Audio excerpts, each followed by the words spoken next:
Buenos días, yo soy Galia Bermúdez, soy licenciada en Historia por la Universidad Autónoma de México. Hice algunos estudios en arte maya y mesoamericano principalmente, y últimamente he migrado hacia otras cosas, que es por azares de la vida. Vivo en Boston y me estoy dedicando ahora a lo que es fashion design, totalmente distinto. Y ahora rescato una de las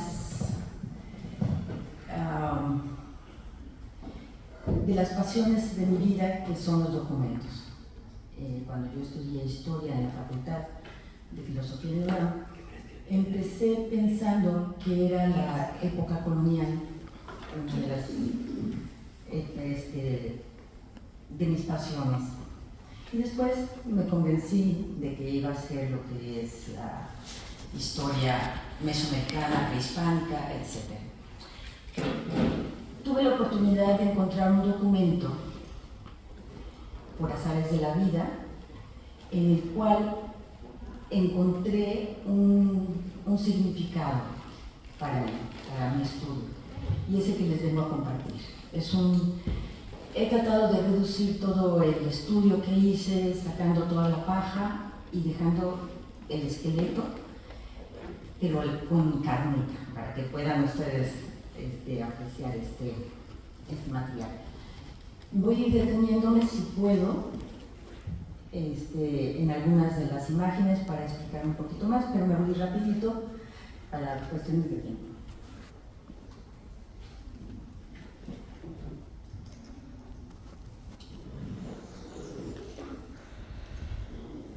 Al título primordial del pueblo de San Miguel de Coyotlán lo conforman un legajo de manuscritos antiguos que fueron donados al Archivo Histórico de Jalisco y que despertaron en mí el interés de encontrar porque encontré en ellos unas supuestas firmas atribuidas a Cristóbal Colón y Hernán Cortés. Claro que esto despertó en mí una sorpresa y curiosidad en un momento. Al principio lo que buscaba era verificar su autenticidad mediante un enfoque disciplinario, y mi objetivo era solo determinar la falsidad de estos documentos, por lo obvio, y comprender de alguna manera si estos títulos primordiales qué significado y qué sentido tenían. Empecé haciendo una clasificación de los documentos con base en sus características externas, como son el soporte, la tinta y su formato, dando como resultado 7 manuscritos distintos que fueron reunidos todos en torno al año de 1913. Por lo que respecta a la transcripción paleográfica, me llevó muchísimo tiempo por lo complicado de algunos de estos textos, y para discernir también cuál sería la transcripción, si la modernizada o la literal, la más adecuada para su tratamiento. Además, se realizaron pruebas físico-químicas de las fibras del papel, las tintas y el análisis comparativo de filigranas para intentar determinar fechas de elaboración y datarlos. Todo sobre lo cual abundaré con más detenimiento adelante.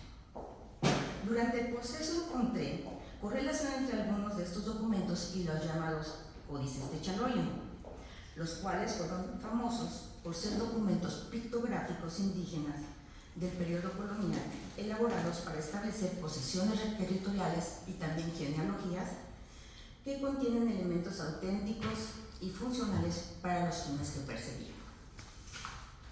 A pesar de esto, el expediente resulta fundamental para entender los mecanismos de legitimación territorial en contextos indígenas coloniales. Al final, los títulos primordiales y los códices de Chaloyan sirvieron para legitimizar las tierras de estos grupos indígenas. No estaría de más decir que, con el análisis paleográfico, se busca conocer las características caligráficas de los amanuenses que los escribieron, o los pendolistas que intervinieron en estos documentos. Haciendo un símil con la moda, el tipo de letra corresponde a un estilo determinado de escribir, sus formas caligráficas usadas en el tiempo, así como la evolución y adopción de trazos, abreviaturas y símbolos auspiciados por el desarrollo de técnicas y nuevos materiales en la escritura. Esto que modifica naturalmente la forma de la impronta en el papel y nos permite ubicar en el espacio y tiempo en que fueron escritos.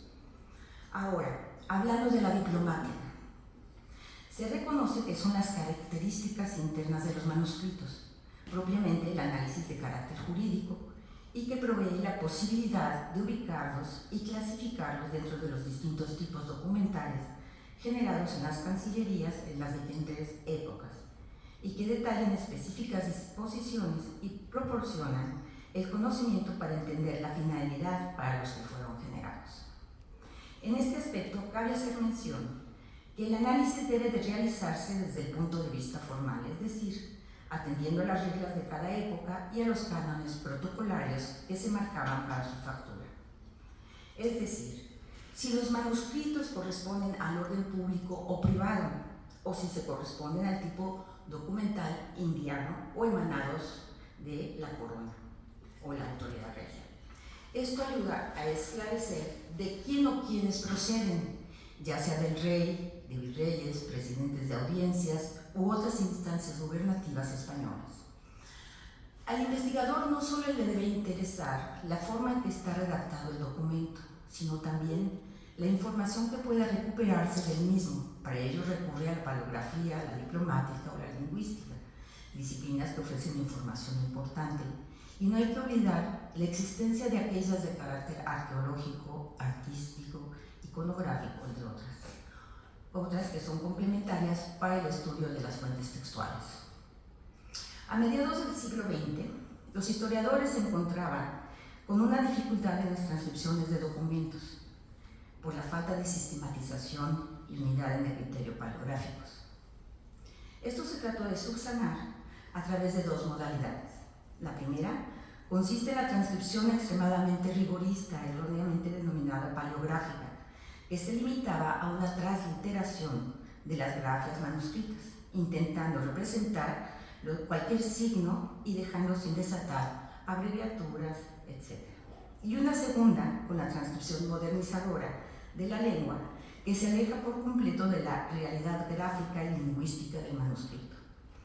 Los estudios paleográficos diplomáticos abarcan un campo de acción amplio, donde es posible considerar la interpretación de los caracteres de la escritura, así como la veracidad o falsedad de los documentos, a partir de los elementos que conforman, utilizando algunos de los tres tipos de estudio crítico histórico, diplomático y técnico. Ahora nos vamos a asomar a los materiales que soportan el escrito. Tenemos entonces que el análisis de las fibras determinan el papel con que está hecho, el material, con que está hecho el papel, y las proporciones utilizadas en su factura, así como también nos brinda conocimiento sobre la antigüedad,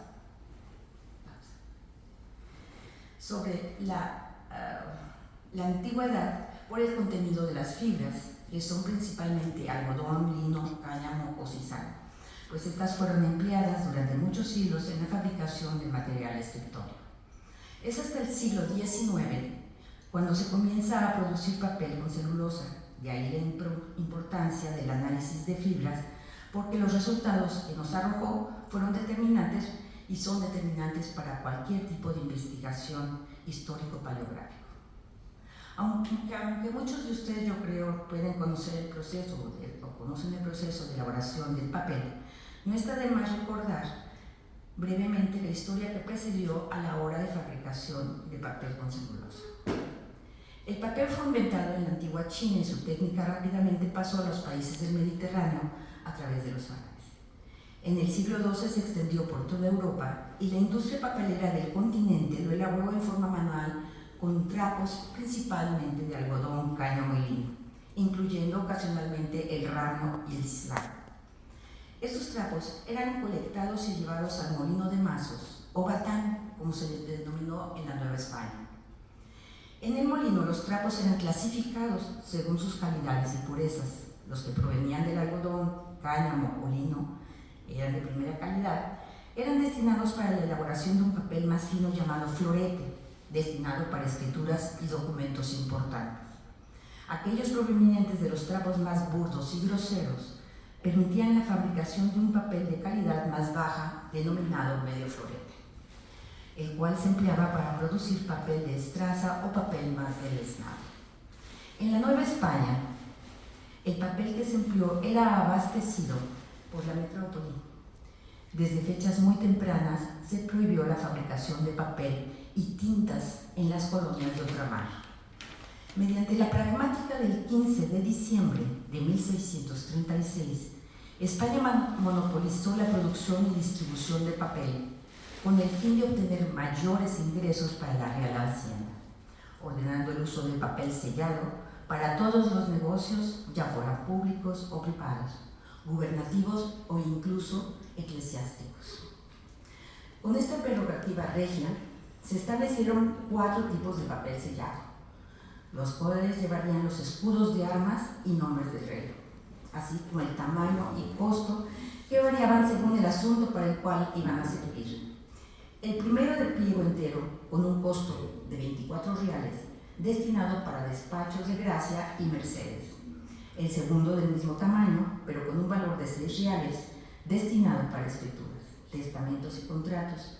Un tercero de medio pliego al precio de 1 real, para escrituras, instrumentos y testamentos. Y el cuarto, en pliego entero, con un costo de 1 cuartillo, destinado todos para despachos de pobres de solemnidad y para los indios.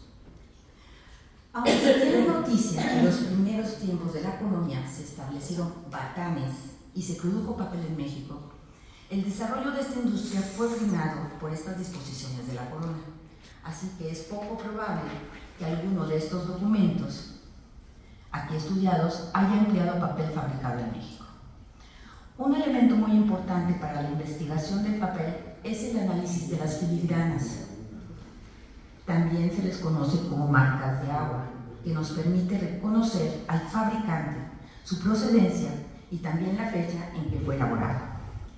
Durante los 3 siglos del virreinato novohispano, hubo ocasiones en que las remesas del papel que debían arribar no se pudieron surtir, porque los fabricantes españoles estuvieron escasos de materia prima para su elaboración.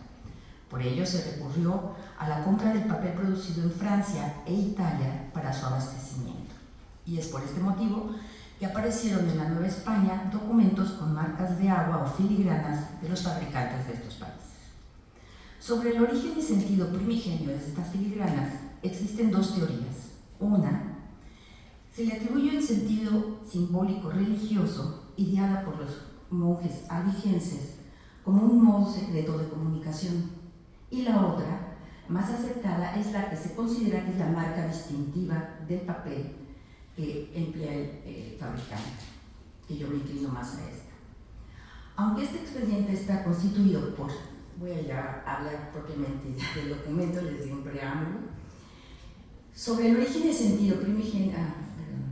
Aunque este expediente está constituido por 7 instrumentos diferentes, vamos a tratar aquí el análisis de los documentos número 1 y 2 que me arrojó el estudio. El documento 1 es el que presume mayor antigüedad. Su presentación es rústica. Su presentación es rústica, llana y sencilla. En papel simple, como pudieron ver en las diapositivas anteriores, estábamos viendo el documento 1. Y sin sellos, pero con filigranas. Y por su contenido y los caracteres es el que me presentó mayor dificultad para su transcripción. Como pudieron ver, estaba en una escritura casi ininteligible. Entonces, esa sí me presentó en la transcripción paleográfica muy complejo.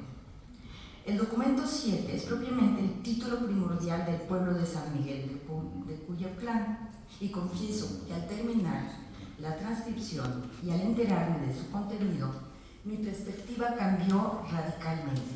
Lo que en un principio se planteaba como una simple cuestión maniquea de apócrifo auténtico, se tornó entonces en un estudio de mentalidades, jurídico, histórico, además de paleográfico y diplomático. El documento 1 cuenta con 8 hojas nada más. Presenta una caligrafía denominada bastardilla encadenada, que era la que se usaba en esa época y era pongo comillas.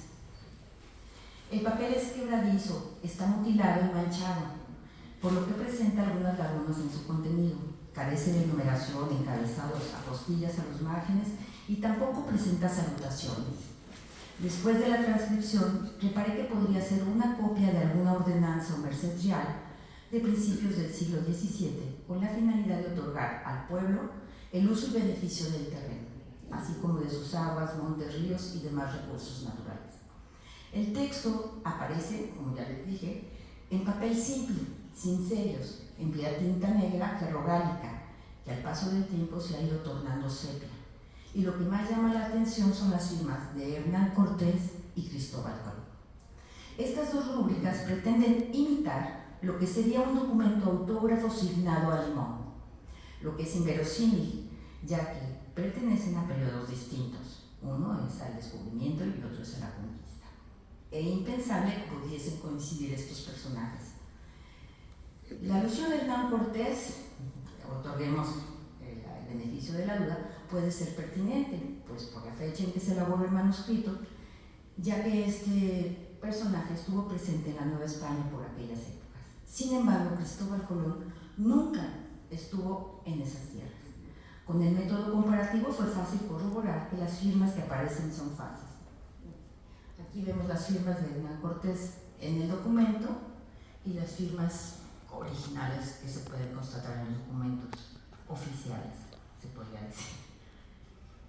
Esta es la firma de Cristóbal Colón y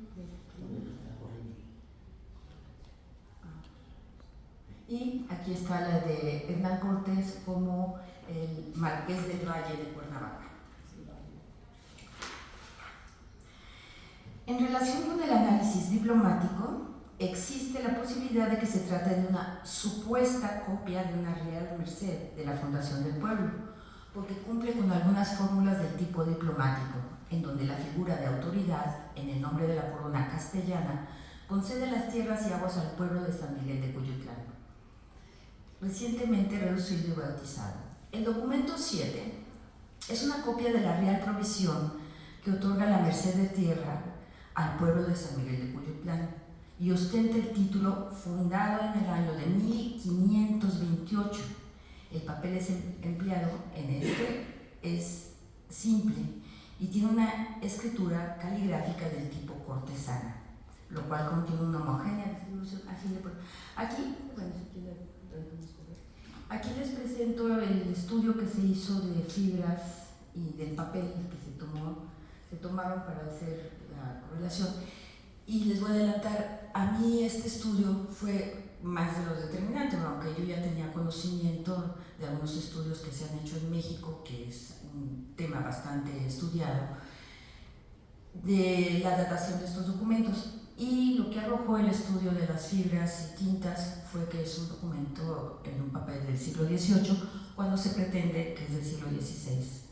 Entonces, bueno, les adelanto, la conclusión fue que era un documento falso, pero eso no quiere decir que no tenga validez, porque es una verdad lo que se está diciendo en él. ¿Podemos correr? Sí.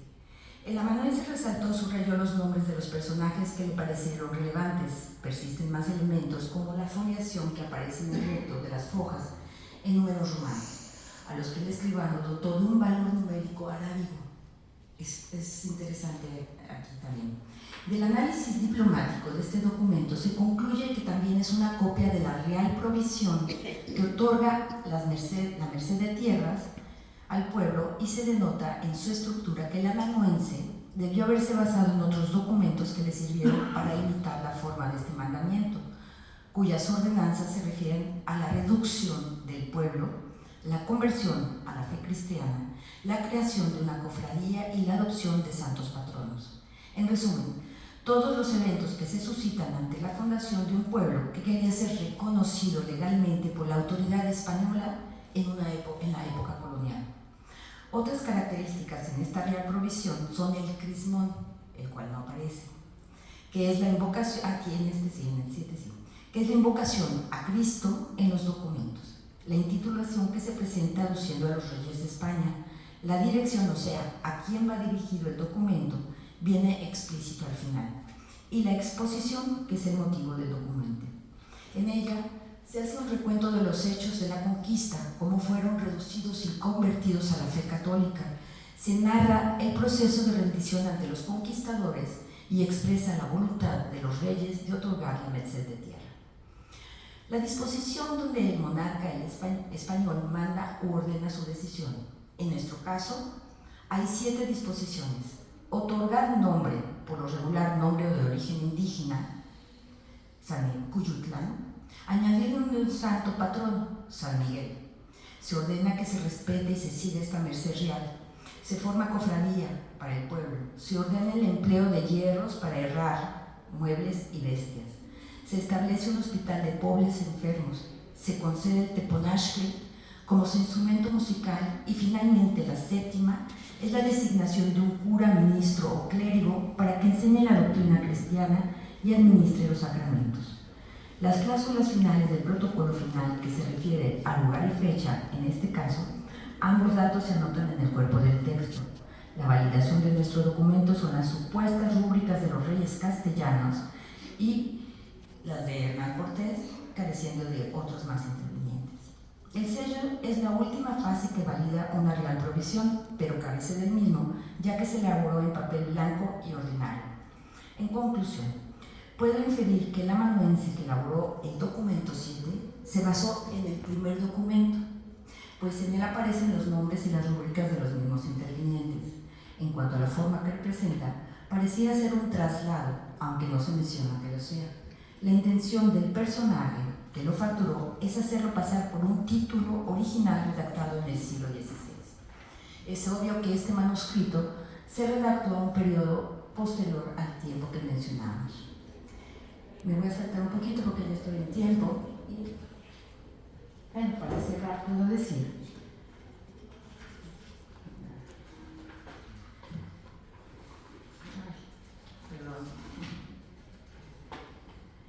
A veces una investigación que nace con una interrogante nos lleva a muchas más. Por ejemplo, ¿cómo las instancias agrarias actuales han tratado este problema? Y bueno, voy a cerrar, ya estoy en super tiempo, pero mi pregunta es, ¿por qué unos indios en el siglo XVIII tienen que acudir a hacer un documento falso? ¿Con qué motivo y para qué? ¿Y les funcionó? ¿Y les sigue funcionando estos documentos en época actual? Como lo decía el juez Garzón el otro día. Aquí termino y el documento dice fin. Yo les digo fin. Muchísimas gracias por su atención.